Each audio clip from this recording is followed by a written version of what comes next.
ओम शांति। ओम शांति। तो आज आपको दो प्रोजेक्ट्स के बारे में बताएंगे।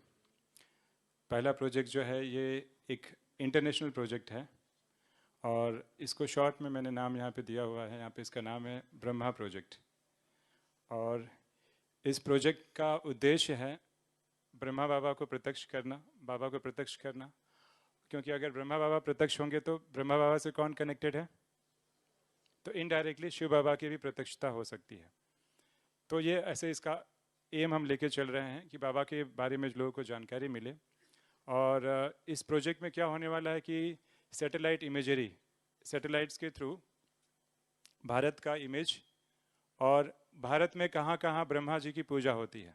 ऐसे तो बाबा मुरली में कहते हैं ब्रह्मा का मंदिर कहाँ पर है? पुष्कर में है। लेकिन पुष्कर के अलावा राजस्थान में भी और भी ऐसे प्लेसेस हैं जहाँ पे ब्रह्मा की पूजा होती है, लेकिन मेन जो मुख्य मंदिर है वह पुष्कर का है। और हमको लगता है सिर्फ भारत में ही होता है, ऐसे नहीं है, विदेश में भी ब्रह्मा के मंदिर हैं। तो इस सैटेलाइट इमेजरी से कहाँ जहाँ जहाँ ब्रह्मा के टेम्पल्स हैं वो इसमें प्रेजेंट किए जाएंगे। और इस प्रोजेक्ट के निमित्त जो है निर्मला दीदी जो हैं निमित्त बनी हैं, और उनके साथ एक बहन हैं जिनका नाम है नियम बहन, जो थाईलैंड से हैं and she is a space scientist. और उनका गवर्नमेंट ऑफ इंडिया और थाईलैंड के साथ भी बहुत अच्छे कनेक्शन है। तो बाबा ने हमें भी निमित्त बनाया इस प्रोजेक्ट में। तो ये एक इंटरनेशनल प्रोजेक्ट है और इसका जो कंटेंट जो डिज़ाइन किया गया है वह स्वयं ब्रिजमोहन भाई जी ने डिज़ाइन किया है। मुझे याद है ब्रिजमोहन भाई जी थाईलैंड के स्वर्ण भूमि सेंटर पे थे और वहाँ पे उन्होंने 4 दिन डिवोट किया और इसके कंटेंट को बहुत अच्छे से डिज़ाइन किया। तो उनका भी पार्टिसिपेशन है। तो मुझे इस बात की बड़ी खुशी है कि उस प्रोजेक्ट पे जो हम काम कर रहे हैं। और साथ साथ में इसके आउटकम क्या होंगे, इसकी बहुत अच्छी एक बुक बनाई जाएगी, वेबसाइट्स भी और छोटी सी डॉक्यूमेंट्री। और डॉक्यूमेंट्री बनाने के लिए करुणा भाई ने भी अपना सहयोग दिखाया है। तो इस प्रकार ये ब्रह्मा प्रोजेक्ट चल रहा है। इस ब्रह्मा प्रोजेक्ट में हम दिखाने वाले हैं एक्चुअली में स्टोरीज, ब्रह्मा के संबंधित जितनी भी कहानियाँ हैं देश में विदेश में, और उनके ब्रह्मा के संबंधित जितनी भी मूर्तियाँ हैं उनके आर्काइव जो है हम इकट्ठा करने वाले हैं। और ये जैसे कि भारत और साउथ ईस्ट एशिया को कनेक्ट कर रहा है उस टाइप का प्रोजेक्ट है।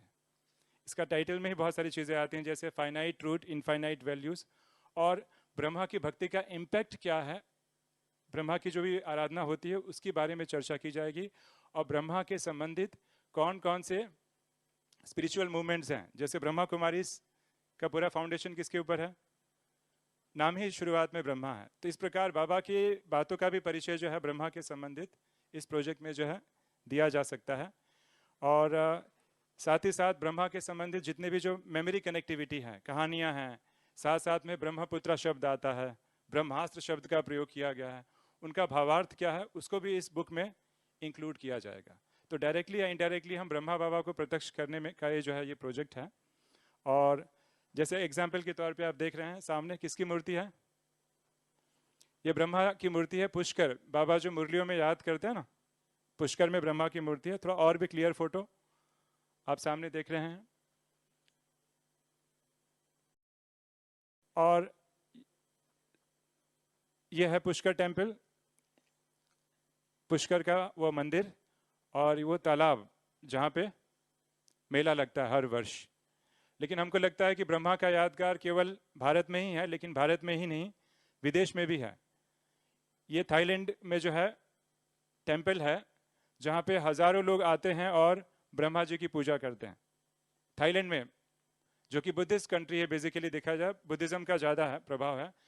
तो ब्रह्मा एक ऐसे ब्रह्मा को देव माना गया है जिनकी आराधना बुद्धिज्म में भी होती है। कितने आश्चर्य की बात है। और ये सोने की मूर्ति है और उस प्रतिमा के सामने जो है डांस ऑफर किया जा रहा है। ये एरावन टेम्पल है बैंकॉक में, सामने आप चित्र में देख रहे हैं।